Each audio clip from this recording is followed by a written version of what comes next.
Nós estamos no mês de maio com o tema Confiando em Deus. E confiando em Deus, é impossível nós separarmos, desconectarmos a nossa confiança em Deus da nossa confiança na palavra. Não dá para dizer eu confio em Deus, mas assim, tem umas coisas na Bíblia que eu não concordo. Eu confio em Deus, mas tem umas coisas na Bíblia que eu não gosto, que eu não aceito. Não aceito. O pastor falou umas coisas aí, falou pela Bíblia, mas eu não aceito. Eu penso diferente, eu faço do meu jeito. Você não está vivendo confiando em Deus. Você está vivendo confiando naquilo que você gosta, naquilo que te agrada. São 3 níveis, pelo menos, de conexões que se um desses elos estiver quebrado, você não vai enxergar perfeitamente. Não vai ouvir perfeitamente. Que níveis são esses? Confiança em Deus. Confiança em Deus pela palavra. Confiança em Deus e na palavra através do mensageiro da palavra. Por isso eu quero começar com 2 Crônicas 20:20. E não dá para confiar, né, pastor, pela metade. Ou confia, ou confia. Verdade. Verdade verdadeira. Então a gente tem que confiar de 100%. Não dá para confiar uma área da minha vida e outra não. Então vamos confiar 100% no nosso Deus, através da palavra, através, né, do anjo da igreja que ele usa. E Deus é poderoso, amém? Glória a Deus. 2 Crônicas capítulo 20. Um texto que a gente cita bastante, mas tem hora que a gente precisa parar para ler, para entender o que está acontecendo.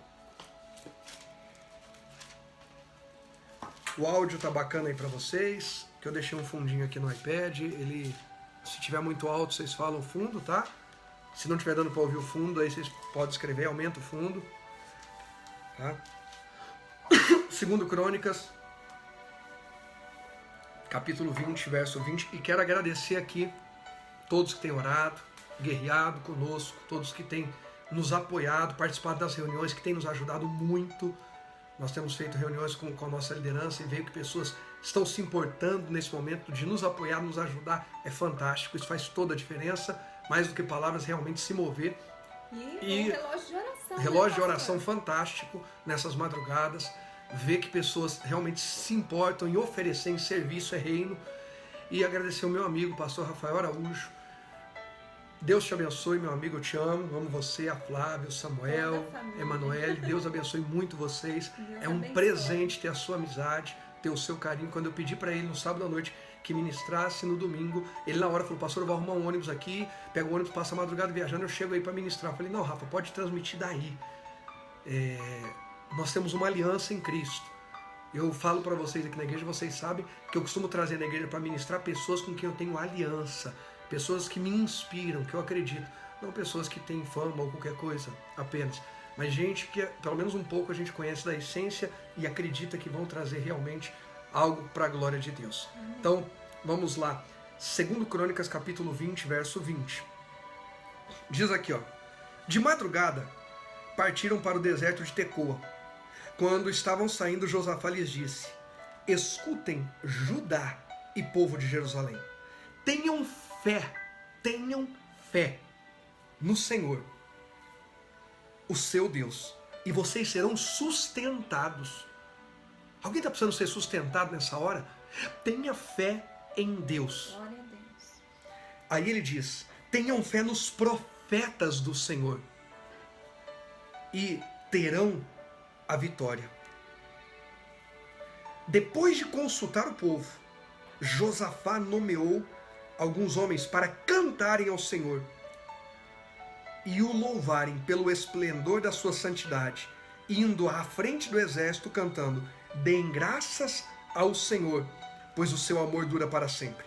Quando começaram a cantar e a entoar louvores, o Senhor preparou emboscadas contra os homens de Amon, os amonitas, e de Moabe, os amonitas, e dos montes de Seir, que estavam invadindo Judá, e eles foram derrotados.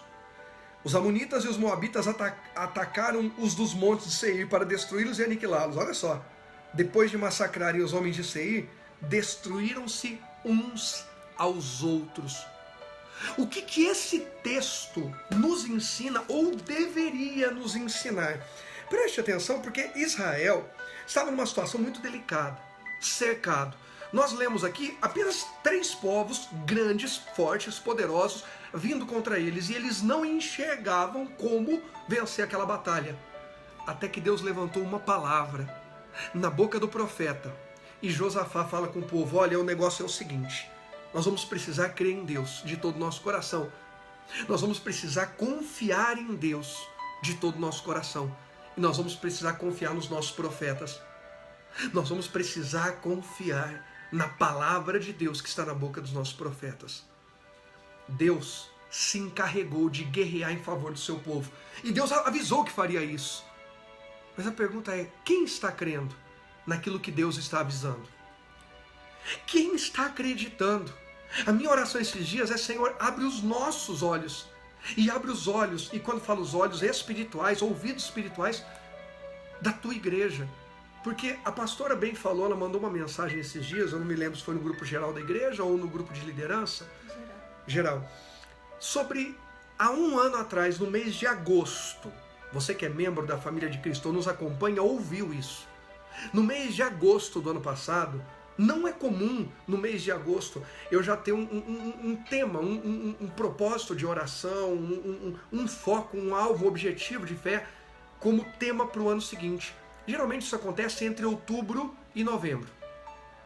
Às vezes até setembro, mas geralmente de outubro a novembro é a hora que eu até me dedico mais a buscar em Deus uma direção nesse sentido. No ano passado, eu tive em agosto. Aí eu até falei com o nosso pessoal de comunicação. Falei, gente, vai dar para preparar todo o material com bastante antecedência, porque a gente tem bastante tempo pela frente. Porém, o tema era até difícil para desenvolver uma criação visual. Maturidade. Eu me lembro perfeitamente eu na igreja orando, se não me engano, uma oração das 5 da manhã, e Deus falou comigo: maturidade. O que a igreja precisa nesse momento é de maturidade.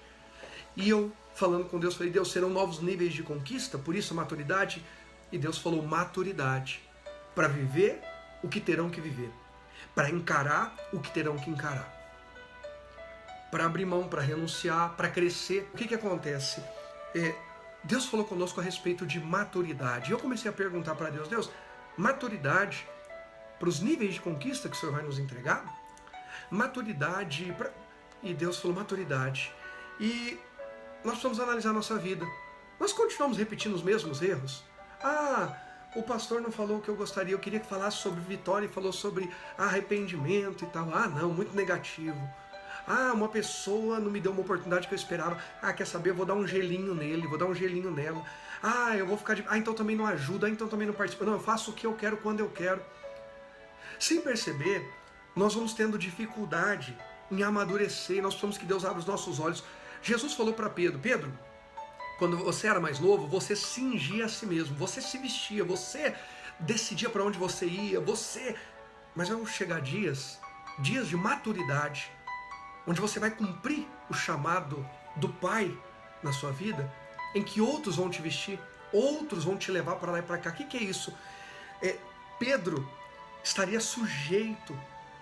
Pedro já não iria andar por conta própria, mas mesmo estando sujeito, ele continuaria testemunhando, sendo testemunha de Cristo, do reino de Deus.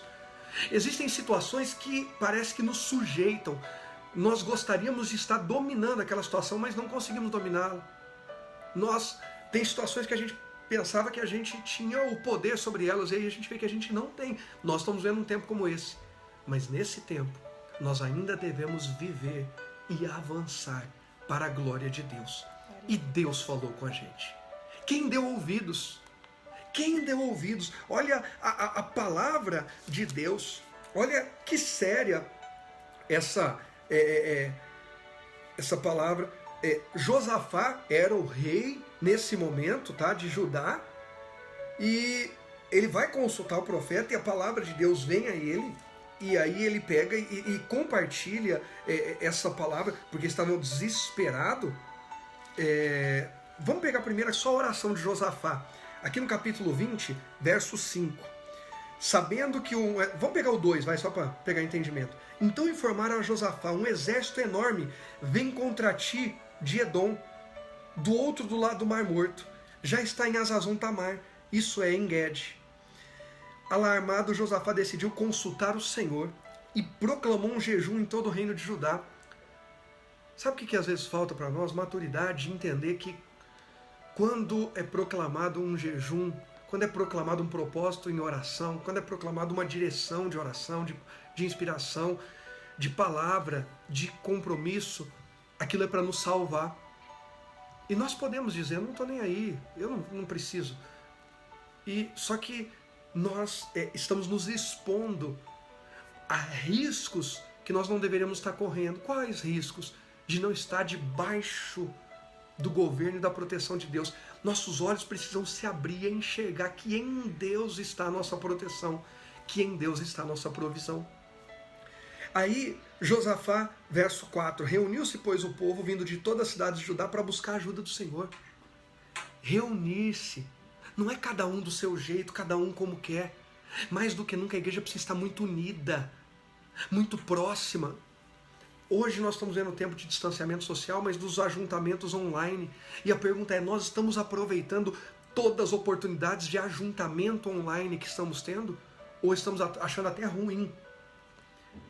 Nós estamos aproveitando. Aqui o pessoal teve que viajar. Tem gente que em casa é só pegar o computador, o celular, o tablet, o iPad e abrir e entrar num ajuntamento, numa reunião, num culto online. E não faz. Porque ainda não percebeu que o perigo é real, é de verdade. Quando Judá percebeu que o perigo era real, que eles estavam cercados, quando os olhos deles se abriram para o caos que estava estabelecido e que eles seriam destruídos, eles se reuniram, eles não se importaram de viajar cada um de uma cidade. Infelizmente tem gente que só vai se movimentar quando o mal bater a porta da tua casa. Mas eu estou aqui como profeta de Deus, querendo abrir os seus olhos para que não espere o mal bater a porta da tua casa, mas esteja no ajuntamento, separados, mas não divididos, dispersos, mas não divididos. Alguém pode declarar isso? Separados, mas não divididos. Separados, mas não divididos. Nós precisamos mais do que nunca estar em comunhão. Alguém pode subir aí o hashtag comunhão IFC, ou melhor, IFC em comunhão. IFC em comunhão, IFC em unidade. Glória a Deus. Porque se não for na comunhão e se não for na unidade, se for cada um fazendo o que dá na cabeça cada um, isso não é maturidade e não haverá socorro. E eu poderia passar a noite citando casos e casos da Bíblia de pessoas que não se moveram à unidade, não se moveram à comunhão por preguiça, por revolta, por rebeldia, por qualquer motivo. E esses ficaram para trás e se perderam. Mas aqueles que se uniram, que se conectaram, que se aproximaram, que agarraram aquela oportunidade, foram preservados e salvos. A coisa é muito séria. Josafá, verso 5. Levantou-se na Assembleia de Judá de Jerusalém, no templo do Senhor, na frente do pátio novo, e orou: Senhor, Deus dos nossos antepassados, não és tu o Deus que está nos céus? Tu dominas sobre todos os reinos do mundo. Força e poder estão em tuas mãos, e ninguém pode opor-se a ti. Não és tu o nosso Deus que expulsaste os habitantes desta terra perante Israel, teu povo, e a deste para sempre aos descendentes de teu amigo Abraão? Eles a têm habitado e nela construíram um santuário em honra ao teu nome, dizendo: se alguma desgraça nos atingir, seja o castigo da espada, seja a peste, seja a fome, nós nos colocaremos em tua presença diante deste templo, pois ele leva o teu nome. E clamaremos a ti em nossa angústia, e tu nos ouvirás e nos salvarás. Sabe o que Josafá fez? Josafá disse assim: eu entendo que quando nós nos unimos na presença de Deus, onde há palavra de Deus, onde há comunhão e liberdade do Espírito Santo de Deus, ali o Senhor vem para salvar, que os nossos olhos espirituais sejam abertos e nós venhamos nos unir ainda mais. Que a nossa comunhão venha a ser aumentada, fortalecida ainda mais nesses dias de grandes batalhas. Que ao invés de nos unirmos ao mundo, porque ao mundo nós nos unimos, e a Deus. Quanto tempo passamos ouvindo más notícias?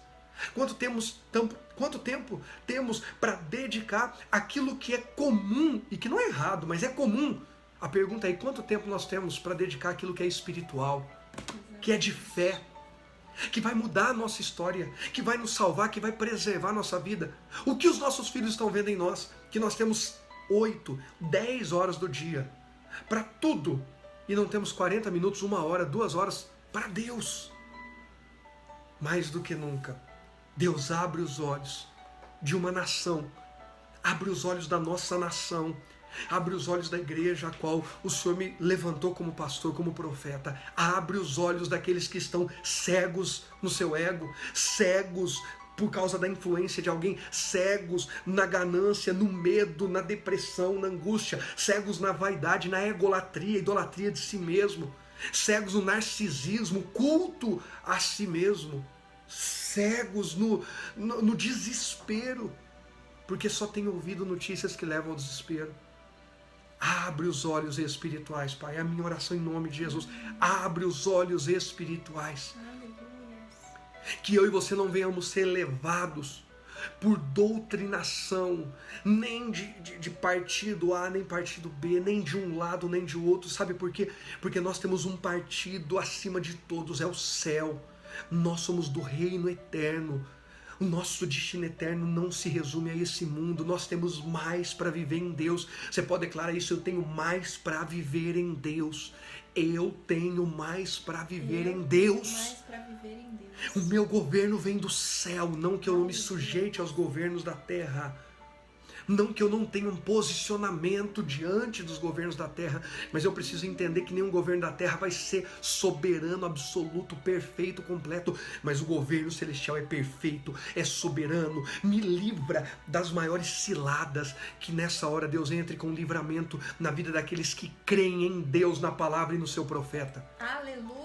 Eu poderia dizer na vida de todos, mas eu estaria só falando palavras ao vento. Tem gente que não está vivendo provisão e livramento porque não crê ou em Deus, ou na palavra, ou no seu profeta.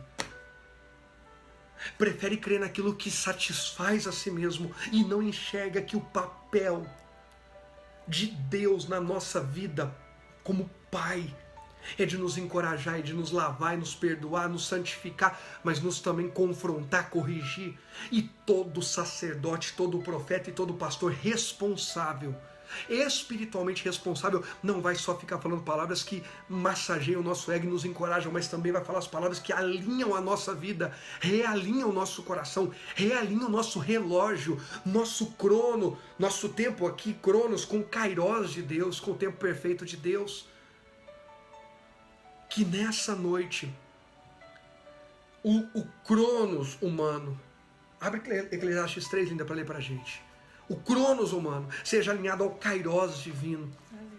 O tempo do homem, o tempo do Rogério seja alinhado ao tempo de Deus. Que o tempo de Deus seja alinhado ao teu tempo. Como é que é isso, pastor? Você vai mudar o tempo de Deus? Alguém tem poder de mudar o tempo de Deus? Josafá se põe a buscar Deus não para mudar o tempo de Deus, mas Josafá se põe diante de Deus para dizer: Senhor, as tuas promessas estão sobre nós. O que nós precisamos fazer para viver o cumprimento delas? Ei, meu irmão, tem promessa de Deus na tua vida para você ser grande, tem promessa de Deus para você ser forte, mas na medida de toda promessa que Deus nos dá, também haverá uma afronta e também haverá uma tentação. A gente pode orar e guerrear contra a afronta, mas a tentação só você pode resistir, só eu posso resistir. Como é que é isso? Alguém pode vir querer agredir a minha esposa. Eu entro na frente e falo: não vai agredir, ela é minha esposa. Afronta. Eu posso defendê-la. E tentação é aquilo que acontece no íntimo dela. Eu não posso dizer não no lugar dela. Gente, pega esse manto aqui que Deus está falando, isso é poderoso. Escreva aí: Deus me defende das afrontas. Diga: mas eu preciso dizer não às tentações. Deus me defende das afrontas, mas eu preciso dizer não às tentações. Deus me defende das afrontas, mas sou eu que preciso dizer não às tentações. Aquilo que está além da minha capacidade. Por isso que a Bíblia diz que não veio sobre nós tentação que não seja humana. Exatamente. Deus não nos deixará ser tentados além do que podemos suportar. Porque dizer não à tentação cabe a nós. Ele dá o escape. Ele aponta a saída. E como é que ele dá o escape? Através, muitas vezes, da palavra do profeta dele. Mas aí a gente se revolta, né? Mas a gente diz que não tem tempo para ouvir o que o profeta tem a dizer. mas a gente diz não. E aí por isso ficamos sem saída, ficamos sem escape da tentação e caímos. Tem gente que a vida financeira já era para estar de pé há muito tempo, mas continua caindo na tentação da desorganização financeira, da infidelidade financeira, da deslealdade, da desonra, da falta de visão sobre um projeto novo de Deus, um propósito de Deus. E por quê? Porque não ouviu a palavra de Deus que te mostraria, apontaria a saída da tentação. Aí não adianta pedir só para Deus proteger da afronta. Nós precisamos dizer não à tentação. E quem mais vai ser usado para nos encorajar a dizer não à tentação? Aqueles que exercem autoridade sobre nós. Quem é pai e mãe sabe disso. Quem é que fala para o seu filho que ele não deve usar droga? Quem é que fala para o seu filho que ele não deve andar em más companhias? Que ele não deve mentir, que ele não deve fazer coisa errada? São os pais, aqueles que exercem autoridade. Aqueles que têm responsabilidade, aqueles que mais amam, são aqueles que também dizem não. Dizem não. Cuidado para não ficar empolgado com quem só diz sim. Eu tenho uma amiga que só fala sim. Cuidado. Essa amiga não está te ajudando. Eu tenho um amigo que só me diz sim. Cuidado, esse amigo não está te ajudando. Gente de verdade vai dizer não para você. Vai dizer, ei, nós estamos passando do limite aqui. Nós precisamos voltar para Deus. Nós precisamos ser confrontados em Deus. Por quê? Porque à medida que eu for confrontado em Deus, por quem me ama e por quem exerce autoridade sobre a minha vida, sobre quem tem responsabilidade sobre mim, eu também vou ser preparado para dizer não à tentação. E vou enxergar a saída, o escape diante daquela tentação. Que hoje os meus e os seus olhos espirituais sejam abertos e nós venhamos dizer não à tentação e sim para a proteção de Deus. Você está nessa fé comigo? Diga, eu vou dizer não à tentação e sim para a proteção e provisão de Deus. Diga, eu vou dizer não à tentação. Vírgula, você pode pôr vírgula aí, porque Deus não tenta ninguém, porque a tentação é do diabo, é do inferno, é da nossa carne. Mas vou dizer sim à provisão e à proteção de Deus. Eu vou dizer não à tentação, vírgula, mas vou dizer sim à proteção e à provisão de Deus. Glória a Deus. Eu vou. Josafá fez isso, reuniu o povo, pôs em jejum. Por quê? O que é jejum? Quebrantamento da carne. Consagração pessoal. Dizer não à carne. Dizer não à vaidade. Tem gente que nesse período de pandemia não abre mão da vaidade por nada, mas da espiritualidade abre mão. Do servir a Deus abre mão. Eu preciso diminuir o meu ego e crescer no espírito mais do que nunca. Deus está levantando uma barreira de proteção sobre a tua vida e provisão para dentro da tua casa. Creia nisso. Mas é no coração, é na alma, nas emoções, nas decisões do dia a dia que nós dizemos não à tentação. Eu não vou ficar com o que não é meu. Eu não vou mentir para tirar proveito, para levar vantagem. Eu não vou fingir, eu não vou enganar. Eu não vou deixar a preguiça, o comodismo, o ódio, a mágoa me governar. Mas eu serei governado pelo Espírito Santo de Deus na minha vida. Aleluia! Glórias a Deus. Tem gente que Deus está levando a um nível novo de maturidade hoje. Eu creio nisso. Porque você está entendendo a diferença entre tentação e essa proteção de Deus. Ele nos protege do ataque. Ele nos protege daquilo da afronta. Mas a tentação, ele só nos aponta a saída. E como é que ele aponta a saída? Pela palavra. Mas aí eu não ouvi a palavra. Mas aí eu não abri a Bíblia. Mas aí eu não participei do culto. Mas aí eu fui chamado para um encontro. Eu não fui ouvir o que tinha a palavra a dizer para mim. E sem perceber, eu vou sabotando a minha alma. Eu vou sabotando a minha estrutura espiritual. Eu vou sabotando os alicerces da minha vida, da minha casa, da minha família. E já não sei como sair daqueles problemas. E na verdade vou criando desculpas. E vou procurando culpados para aquilo que eu estou vivendo. Mas na verdade, quando me chamaram para um encontro onde seria apontado o caminho e a saída, eu não fui. Por qualquer motivo. Deus aponta a saída da tentação, o escape. E protege daquilo que é afronta e ameaça. Josafá se colocou diante de Deus. Vou ler de novo E aí a pastora já vai ler o Eclesiastes 3. Verso 5. Josafá levantou-se na Assembleia de Judá e de Jerusalém, no templo do Senhor, na frente do pátio novo. Unidade, comunhão, na presença de Deus. E orou. Senhor Deus dos nossos antepassados, não és tu, Deus que está nos céus, tu dominas sobre todos os reinos do mundo. Força e poder estão em tuas mãos e ninguém pode opor-se a ti. Não és tu, nosso Deus, que expulsaste os habitantes dessa terra perante Israel, o teu povo, e a deste para sempre, declarando a palavra. O escape é na palavra. E a deste para sempre. Olha que sério. Aos descendentes do teu amigo Abraão, eles a têm habitado e nela construíram um santuário em honra ao teu nome. Sabe onde está o escape? Naquilo que nós edificamos em honra a Deus. Sabe onde está o escape para o casamento? Naquilo que a gente edifica em honra. Então chegou o tempo de restaurar a honra. Casal que não está se amando em honra. A mulher que não está sujeitando seu marido no temor de Deus e o marido que não está amando a mulher no temor de Deus, precisa restaurar esse altar hoje. Porque não vai haver casamento saudável se esse altar de honra levantado para Deus estiver quebrado. Hoje é tempo de alinhar. Leia para nós, Linda, por favor, o verso 1. Tudo tem o seu tempo determinado, e há tempo para todo propósito debaixo do céu. Este é o tempo de restaurar o altar que foi levantado em honra ao nome do Senhor. Que os nossos olhos espirituais sejam abertos e a gente enxergue onde o altar está quebrado, onde o altar está desalinhado, desajustado, onde o altar está sendo tratado de qualquer jeito. É no relacionamento familiar, pais e filhos, marido e esposa. É no relacionamento profissional. Ali você honra a Deus. Ali nós servimos a Deus, as pessoas testemunham que nós somos diferentes. É no relacionamento interpessoal, com vizinhos, com amigos. As pessoas veem em nós um testemunho de quem serve a Deus. Abra os nossos olhos, Senhor, para restaurar o altar.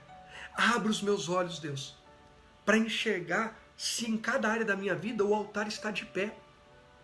Nos relacionamentos interpessoais, relacionamentos profissionais, nas minhas emoções, como eu estou alimentando as minhas emoções, de honra a Deus ou de honra a mim mesmo?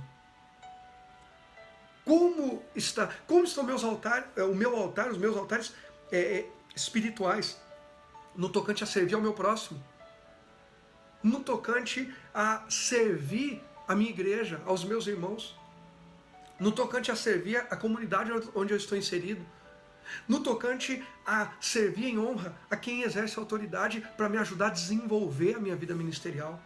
Como está esse altar? Que nós não precisemos ficar sitiados. Sabe quando a gente fala assim, ó, eu olho para todos os lados e não enxergo saída?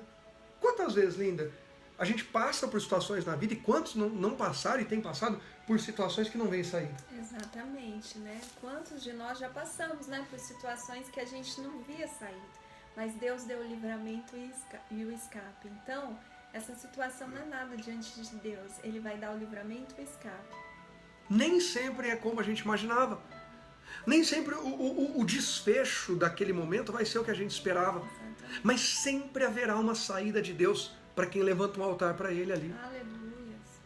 Veja que Josafá invoca o Senhor no local que Deus estabeleceu para ele estar em comunhão. Debaixo da palavra de Deus, debaixo da autoridade profética e debaixo de promessas divinas feitas a Abraão. Tem gente fazendo orações que não passam do teto, porque não são debaixo de autoridade bíblica, profética, não são debaixo de princípios, são só pedidos. O meu pedido precisa ser validado, embasado naquele que fez a promessa. Glória a Deus. Josafá fala, o teu amigo Abraão. Nós estamos aqui onde o teu amigo Abraão levantou um altar, Deus. Nós estamos nos lembrando que é diante do teu altar que as coisas vão acontecer. É diante do teu altar que as coisas vão acontecer.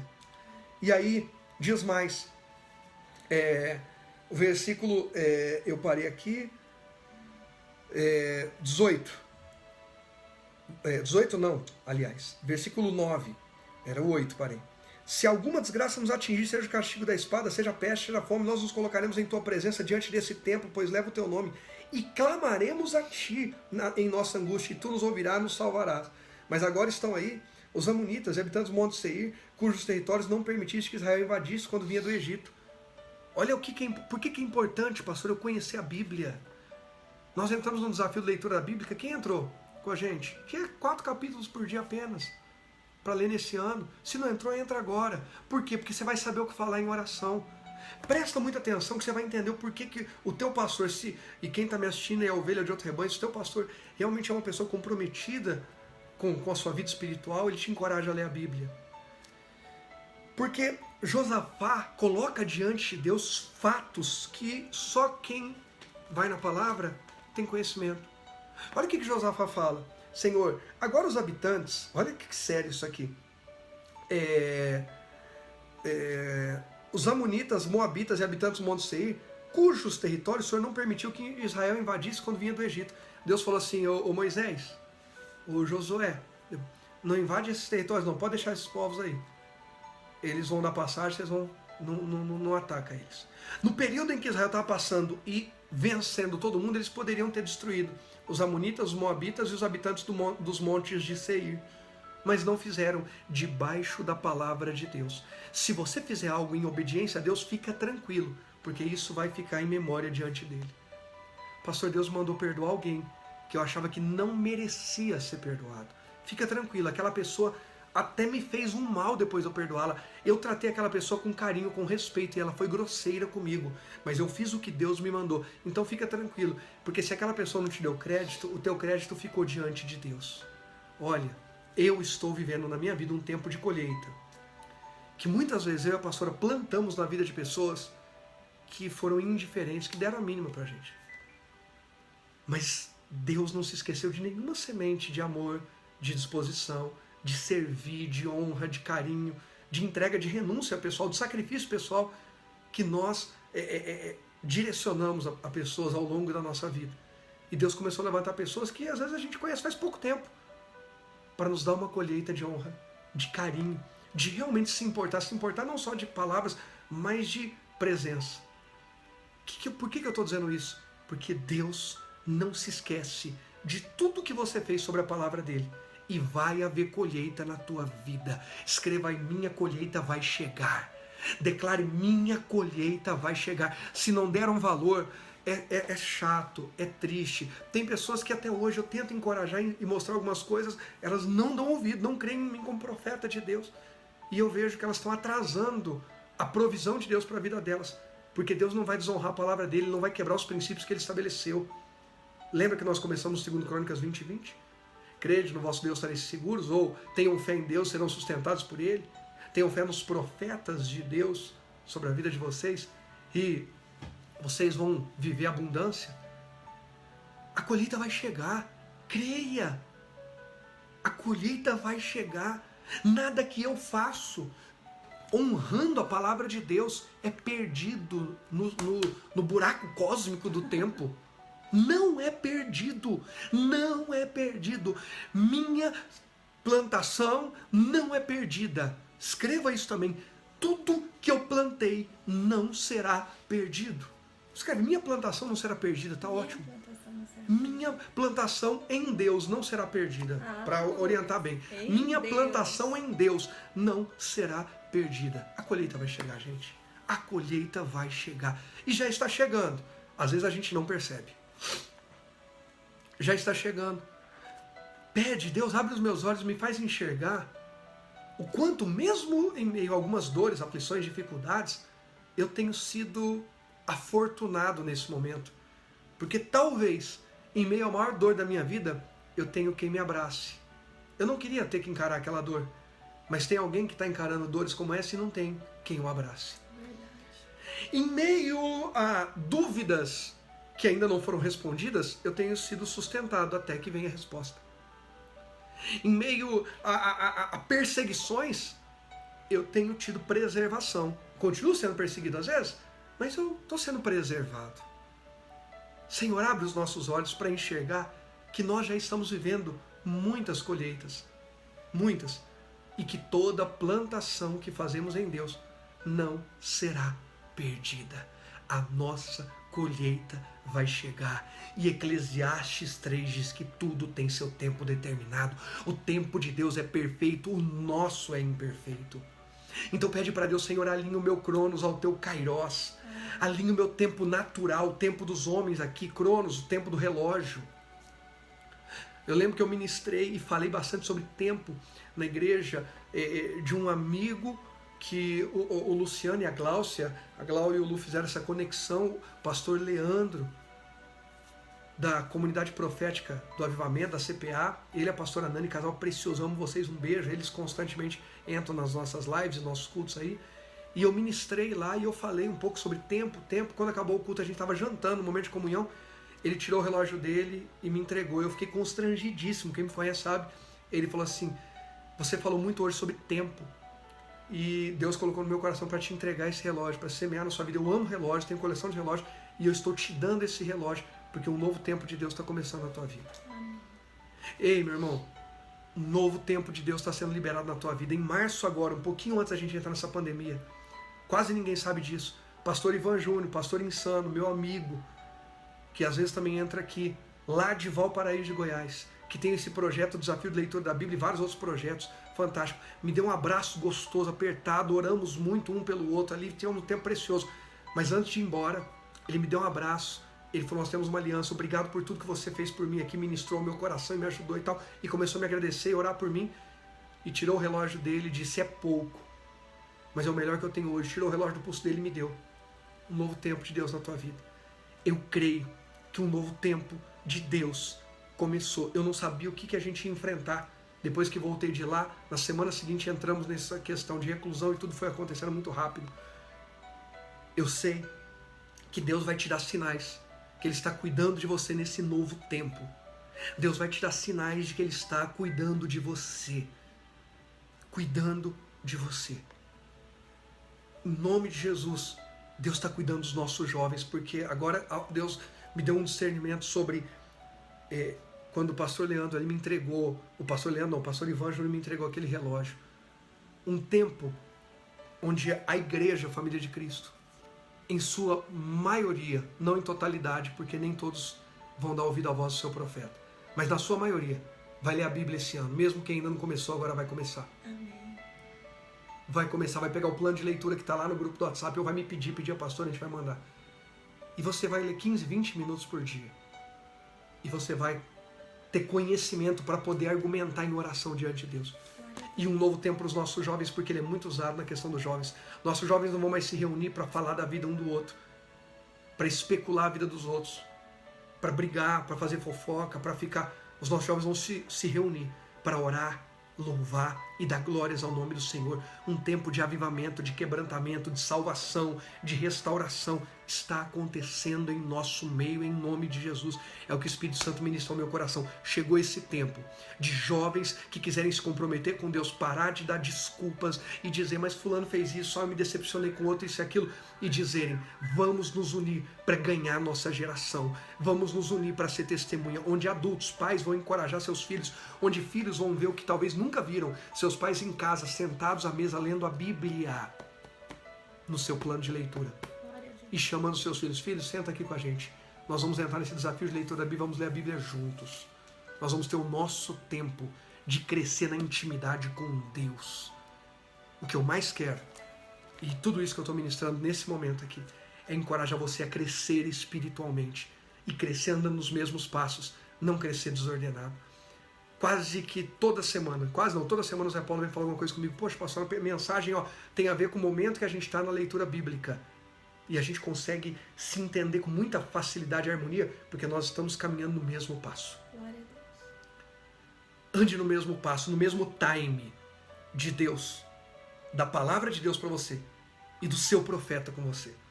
E pode se preparar, vai haver proteção e vai haver livramento. Amém. Vai haver escape e você vai dizer não à tentação. Aí diz aqui, versículo 11. Vê agora como estão nos retribuindo ao virem expulsar-nos da terra que nos deste por herança. Ó nosso Deus, não irás tu julgá-los? Pois não temos força para enfrentar esse exército imenso que vem nos atacar. não sabemos o que fazer, mas os nossos olhos se voltam para ti. Escreve aí, mas os meus olhos se voltam para Deus. Mas os meus olhos se voltam para Deus. Escreve, mas os meus olhos se voltam para Deus. Mas é mudança de direção. Antes do mas, não precisa escrever. Você vai pensar, qual que é o seu problema? Pastor, eu estou com um problema de saúde, mas os meus olhos se voltam para Deus. Pastor, eu estou com um problema no casamento, mas os meus olhos se voltam para Deus. Pastor, eu estou com um problema financeiro, mas os meus olhos se voltam para Deus. Estou com um problema ministerial, espiritual, mas os meus olhos se voltam para Deus. Como Josafá pôde fazer uma oração como essa? Conhecimento. Conhecendo a história do seu povo. Conhecendo o que estava escrito. Até os dias de Jesus, o grande instrumento de informação que o povo hebreu tinha era de Gênesis a Deuteronômio, o Pentateuco. Até os dias de Jesus. A grande base para os evangelistas, né? Mateus, Marcos, Lucas e João, que foram evangelistas, escreveram o evangelho. Para Paulo escrever aos romanos, escrever as suas cartas. Para Lucas escrever Atos, boa parte ali. O grande instrumento até aquele momento, até Gênesis a Deuteronômio, não que não existissem os profetas, mas eles se apoiavam na lei. Confrontavam aquilo que recebiam como profecia de acordo com a lei. Confrontavam aquilo que ouviam de palavra de acordo com a lei. Cada profeta era reconhecido porque falou de acordo com a palavra. O que Deus tem falado com você pela palavra? Pastor, eu nem leio. Então como é que vai ter escape? É tempo de realinhar, crer em Deus. Comecei falando disso. Crer na palavra de Deus. E crer no mensageiro que cuida de mim, que traz a palavra de Deus. Crer em Deus, crer na palavra de Deus e crer no profeta de Deus. Haverá socorro, haverá proteção. Haverá provisão, haverá sustento, haverá abundância. Eu creio que é esse tempo que a gente está vivendo. Glória a Deus. Josafá cita o que a palavra fala, que Deus mandou Israel fazer. Por terem obedecido a Deus lá atrás, agora eles podem orar. A pergunta é, você pode orar por aquilo que você mais quer agora? Ih, pastor, eu não posso, porque eu não obedeci a palavra que Deus me deu. Então restaura o altar. Restaura o altar. Abra os olhos, Senhor, abre os meus olhos para voltar ao primeiro amor. Sabe, o que tirou os seus olhos do primeiro amor? Que quando entramos nesse período, culto online era a nossa prioridade. E agora a gente está fazendo outras coisas. Quando entramos nesse período, todos os dias ter um tempo de Bíblia e oração era prioridade. E agora, nem temos tanto tempo assim. Será que nós vamos ter que passar pela situação que eles passaram de estarem sitiados e dizerem, é tremendo a oração sincera de Josafá, quando ele fala, ó nosso Deus, verso 12, não irás tu julgá-los, pois não temos força para enfrentar esse exército imenso que vem nos atacar. Quando a Bíblia diz, diga ao fraco eu sou forte, sabe o que Deus está fazendo? Não está desprezando a nossa fraqueza. Presta atenção nisso. Hoje à tarde veio essa palavra ao meu coração. Diga ao fraco eu sou forte. Eu falei, Deus, então eu vou pregar sobre isso. Mas como é que vai ser? Sobre a visão e tal. O que Deus queria nos dizer sobre diga ao fraco eu sou forte? Deus queria abrir a nossa visão. Não é uma palavra mística. Shazam e aconteceu, veio o poder mágico. Diga ao fraco eu sou forte é dizer assim, ó, Deus, eu não vou mais me enxergar segundo a minha ótica, mas eu vou me enxergar segundo o Senhor me vê. Eu sou fraco, mas o Senhor me vê forte, porque a força da minha vida não está em quem eu sou, no que eu sinto ou na minha estrutura, mas está em quem eu creio, em quem eu confio. E quando Deus me vê confiando nele, ele vê que toda a força e o poder dele estão disponíveis para a minha vida. Abre os meus olhos para isso, Deus. Pede para ele. Senhor, abre os meus olhos para ver a força que o Senhor libera sobre a minha vida. O poder que o teu Espírito Santo derrama sobre a minha vida. Porque eu não consigo enxergar isso naturalmente falando. Diga ao fraco, eu sou forte. O fraco pode dizer eu sou forte, porque agora ele não está se enxergando segundo a sua estrutura, mas ele está se enxergando com os olhos de Deus. Domingo o pastor Rafael ministrou sobre isso, quando os espias vão olhar para a terra. Josué e Caleb têm confiança, porque Deus disse que daria aquela terra. Os outros 10 estão desmaiados, se veem como gafanhotos, se veem como nada, mas Deus os via como povo conquistador. E até os inimigos, quando os espias depois, sob a liderança de Josué, vão à casa de Raabe, a prostituta, e ela acolhe e esconde eles, Raabe fala: o coração de todos nós está desmaiado. A gente sabe que quando vocês chegarem aqui é tudo de vocês, porque Deus já deu. Que Deus abra os seus olhos agora, em nome de Jesus, para enxergar a força que há em você, quando você se sujeita à palavra. Olha quando vem força de Deus sobre nós. Ah, pastor, eu não consigo resistir. A força de Deus vem sobre nós quando cremos em Deus. Falei isso desde o início. Depois, quem entrou no meio do caminho pega a palavra inteira, porque não adianta fazer metade do tratamento e querer o resultado inteiro. Crer em Deus, crer na palavra de Deus, Bíblia, e crer na pessoa que Deus levantou sobre a minha vida para trazer a palavra, no profeta que Deus levantou como autoridade sobre a minha vida. Se não houver esse tríplice alinhamento, não vai haver a liberação plena do que Deus tem para a nossa vida. Não vai haver. Não vai haver. Josafá falou: nós somos fracos, nós não temos força para isso, mas nós estamos confiando em Ti. Por isso, confiando em Deus, nós vamos enxergar que a nossa força não depende da nossa carteira de clientes. Eu tenho muitos clientes e vou sair dessa. Do nosso investimento no banco, do dinheiro que a gente tem na conta bancária, dos imóveis que temos, do vigor da nossa saúde, da influência, da persuasão que temos. Da nossa beleza, da nossa família. Nós dependemos totalmente de Deus, a nossa força vem dele. Amém. E aí, ainda vai dizer aqui, o versículo final do 12: não sabemos o que fazer, mas nossos olhos se voltam para ti. Verso 13 diz: todos os homens de Judá, com suas mulheres e seus filhos, até os de colo, até bebezinhos, estavam ali em pé diante do Senhor. A gente precisa voltar aos tempos bíblicos, a ler a Bíblia e falar. Eles estavam ali.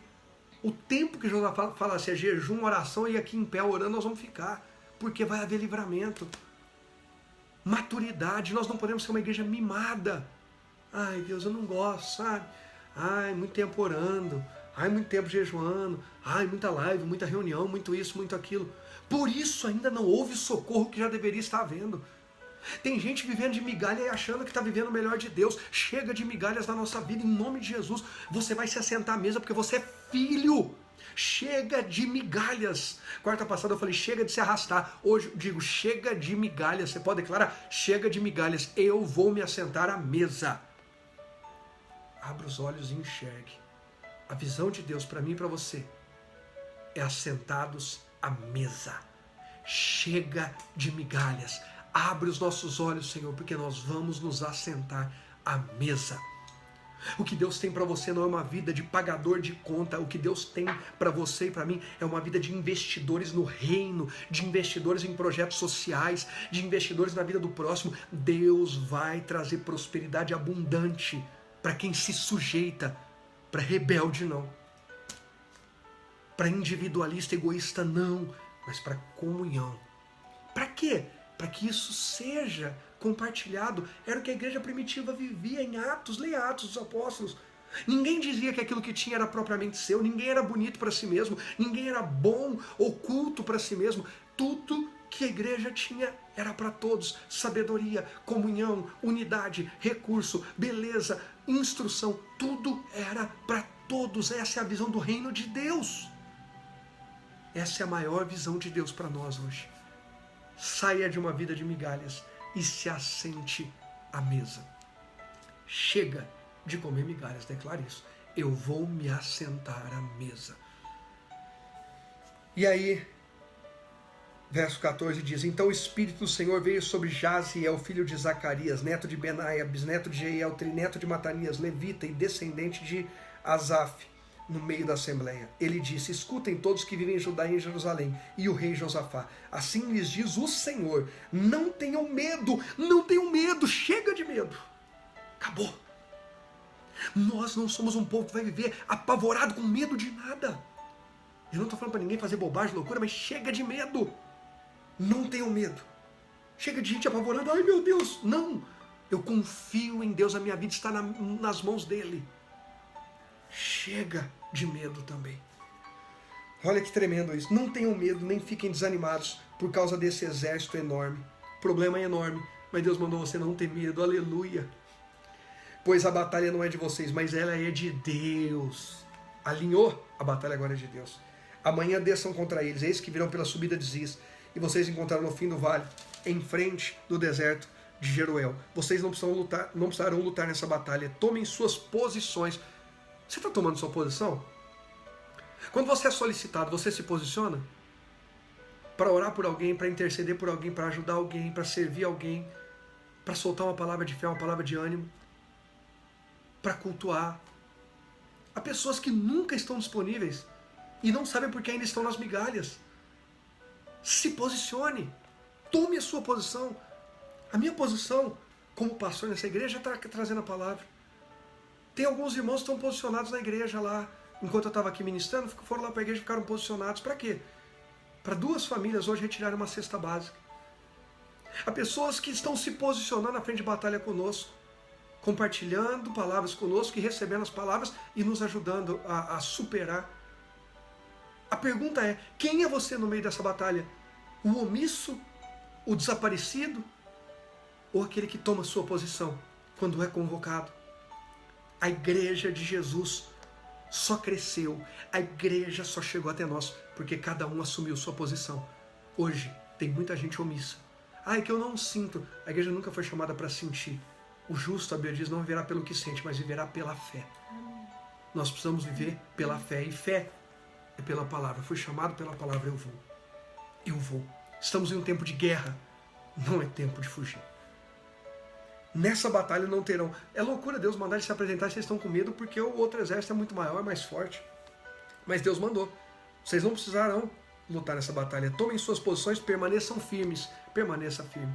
Chega de ser instável. E vejam o livramento que o Senhor lhes dará, ó Judá, ó Jerusalém. Não tenham medo nem desanimem. Saiam para enfrentá-los amanhã. O Senhor será com vocês. Deus deu livramento, mas não mandou eles ficarem escondidos, com medo. Deus mandou eles se posicionarem. Deus vai te dar livramento, mas você precisa se posicionar. Deus vai operar um milagre, mas você precisa se posicionar, e eu preciso me posicionar. Abre os nossos olhos, Senhor, para entender que livramento não tem a ver com eu ficar escondido, apavorado, e o Senhor fazer tudo. Não, eu vou assumir minha posição. Eu vou ser fiel a Deus. Eu vou honrar meu cônjuge. Eu vou honrar a Deus com os meus tributos. Eu vou honrar naquilo que eu fui chamado. E Deus vai derramar a glória dele para dar livramento. Deus vai derramar a glória dele com poder. Deus vai derramar a glória dele e nos dar vitória. Se posicione em fé. Vida, vigor, alegria de Deus estão sendo liberados sobre nós. Mas Deus não vai nos obrigar a aceitar e receber. Nós precisamos nos posicionar. Se posicione. Deus quer fazer o melhor. E para finalizar, 18. Josafá prostrou-se, rosto em terra, e todo o povo de Judá e de Jerusalém prostrou-se em adoração perante o Senhor. Ninguém foi murmurar, ninguém foi achar ruim. Deus deu um tranco neles. E às vezes a gente não gosta de levar um tranco. Deus deu um chacoalhão neles. Eu sei que vocês estão apavorados, mas vocês vão lá para a guerra. Vocês vão para a batalha. E eu vou guerrear no lugar de vocês. Mas vocês vão ter que fazer alguma coisa. Mudar o comportamento de vocês diante das ameaças. Que Deus abra os nossos olhos, nosso comportamento seja mudado diante das ameaças, diante das nossas limitações. Pastor, chega aqui, meu comportamento, eu sou limitado, eu bloqueio. Hoje Deus está abrindo os nossos olhos para ir além dos nossos bloqueios em nome de Jesus. Aí ele diz, então os levitas e descendentes dos coatitas e dos coreitas levantaram-se e louvaram o Senhor, o Deus de Israel, em alta voz. Não murmuraram, foram louvar, não foram se reunir para reclamar. Ó a direção que o rei está dando, ó a direção que o profeta está dando, ó cada direção doida, não gostei. Se reunirem em adoração a Deus. As nossas comunhões, as nossas reuniões são em adoração a Deus? São para celebrar a direção que Deus ou para tentar destruir a direção que Deus deu na boca do profeta? Coisa séria, gente. De madrugada partiram. A pastora vai colocar aqui a bateria. Nós já vamos orar também. De madrugada partiram para o deserto de Tecoa. Quando estavam saindo, Josafá lhes disse: escutem-me, Judá e todo o povo de Jerusalém. Tenham fé no Senhor, o seu Deus, e vocês serão sustentados. Tenham fé nos profetas e terão a vitória. Ei, família de Cristo. Ei, você que está me assistindo. Você que vai receber essa palavra no YouTube, no Facebook, no Instagram. Tenha fé em Deus e você será sustentado. Tenha fé naqueles que Deus tem levantado como profeta sobre a sua vida. E haverá abundância de Deus, haverá cuidado de Deus e vitória sobre a tua vida. Nós vamos orar agora. Linda, vamos orar? Vamos Você orar. quer falar algo antes de orar? Não deixe o diabo te enganar achando que você não tem tempo. Entenda o que é prioridade para você. Verdade. A gente arruma tempo para aquilo que é prioridade para a nossa vida. E prioridade para a nossa vida é o Deus Todo-Poderoso, amém? Então que a gente tenha tempo para Ele, para a palavra dEle, como o pastor disse, né? Confiar no que Deus está falando e o que Ele está usando através do profeta, em nome de Jesus. Amém.